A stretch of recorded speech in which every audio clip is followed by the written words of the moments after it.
attack on those that we have trained who are supporting us, we will help them. We will help them. What that help would involve is at this moment very much unclear. But at the very least, it could mean defending the rebels against Assad's forces.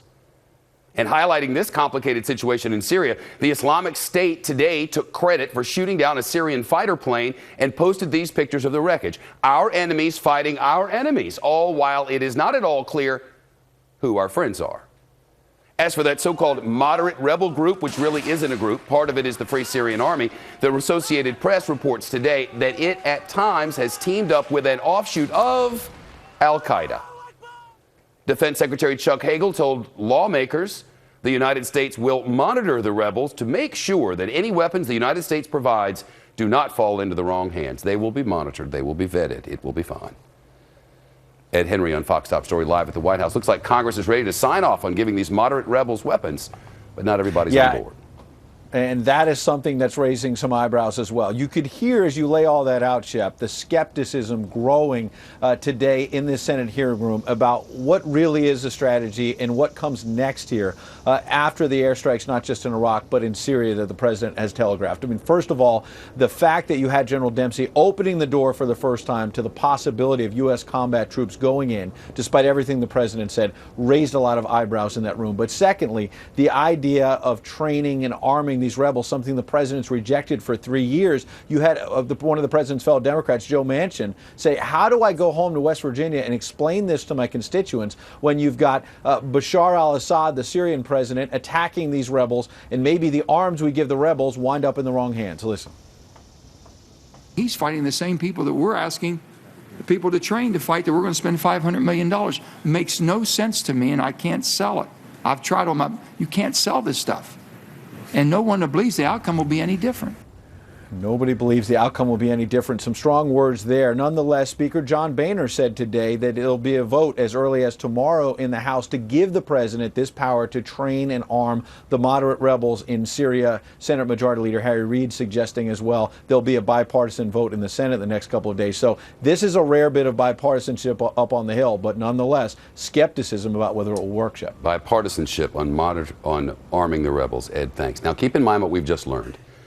The military may ask for U.S. troops to fight this war on the ground. That's brand new today. But for right now, we're planning to support the Iraqi army, which folded in the face of ISIS and left our weapons for them just a few short months ago. That Iraqi army on which our leaders tell us will rely to be the fighting force on the ground in the Iraq part of this conflict with ISIS. It's mostly disbanded, that Iraqi army, and being reorganized now. Now, on the Syrian side of this war with ISIS, we'll rely on the moderate forces within Syria. So who are they? Republican Senator Mike Lee reminded us in the hearing today. It's a minute and a half long. It is very important. Remind each of you that if ISIL had... He stated that the notion of arming Syrian rebels has, and the next few sentences are all in a quote, has, quote, always been a fantasy. This idea that we could provide some light arms or even sophisticated arms to what was essentially an opposition made up of former doctors, farmers, pharmacists, and so forth, and that they were going to be able to battle not only a well-armed state, but also a well-armed state backed by Russia, backed by Iran, a battle-hardened Hezbollah. That was never in the cards, close quote. Now, the president, hardly a month later, is seeking authorization to do basically that. So, Mr. Secretary, what has changed, and why does the president, who apparently didn't think that would work and described that as some sort of fantasy about a month ago, what has changed to make him think that it will work now? Well, first, thank you, Senator. At the risk of interpreting what the president meant when he said that, I recognize that is always risky, as I've said. But let me address your question this way. What's changed now is the urgency of what has occurred in the Middle East. What has changed now is the urgency of what has occurred in the Middle East. Of course, Senator Mike Lee, Republican of Utah's question was, what has changed about the fighters on whom we'll rely to be the ground forces in Syria as we work toward our goal of destroying the Islamic State? What has changed about those fighters? To that question, Senator Lee got no answer from Secretary Hagel. And the Republican Senator Mike Lee understands that and more. Listen. I do understand that that there are some developments that have occurred since then that have brought this appropriately to our attention and to the attention of the world. I would be curious to know, though, strategically how that changes, something that he previously described as a kind of fantasy into something that could be realistic. But I understand that that's difficult for you to answer in this context. I'd love to be able to talk more about that on another occasion. Difficult to answer in this context. Would love to talk about that on another occasion. This is the occasion. This is the time that our government set aside to talk about, among other things, the fighters on whom we plan to rely to accomplish our stated goal of destroying ISIS. Today, in Congress, Secretary Hagel, General Martin Dempsey, and others before our representatives, your representatives and mine. The facts on the ground are these. Nothing has changed. Nothing. Nothing except for widespread reports that the Islamic State and those moderate rebels declared a truce. ISIS and the moderate Syrians who fight the Syrian dictator and murderer Bashar al-Assad have agreed to not fight each other anymore so that they can fight together, actually both Assad, but separately, not together. But here's our plan for them. We're going to give the moderate ones training and weapons to fight the militant ones, to help us destroy the militant ISIS ones as they both fight Assad. The moderate ones will be on the ground, we'll be in the air, and together we'll fight ISIS on the ground with the help of the mostly disbanded Iraqi army over in Iraq.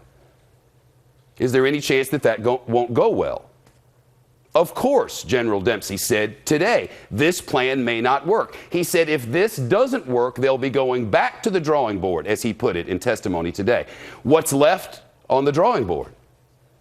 Well, U.S. troops, whom the military admitted today it may need to fight ISIS to destroy ISIS with the military.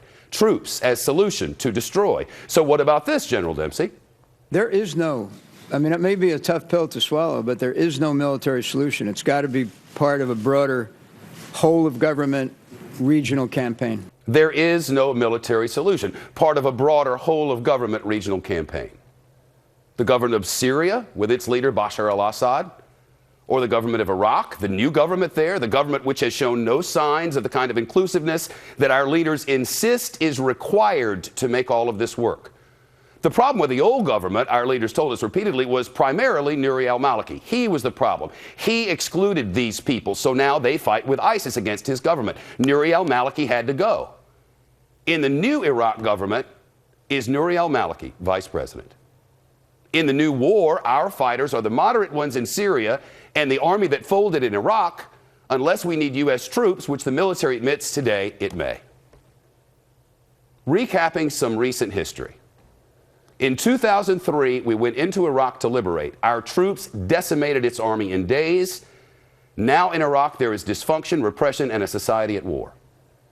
We set out to destroy al-Qaeda. We killed Osama bin Laden. We left with the splinter group ISIS, which we now must destroy. Our plan to create its destruction is this: rely on Iraqi troops and Syrian moderates on the ground. None of our boots on the ground. But remember, according to the military, there is no military solution.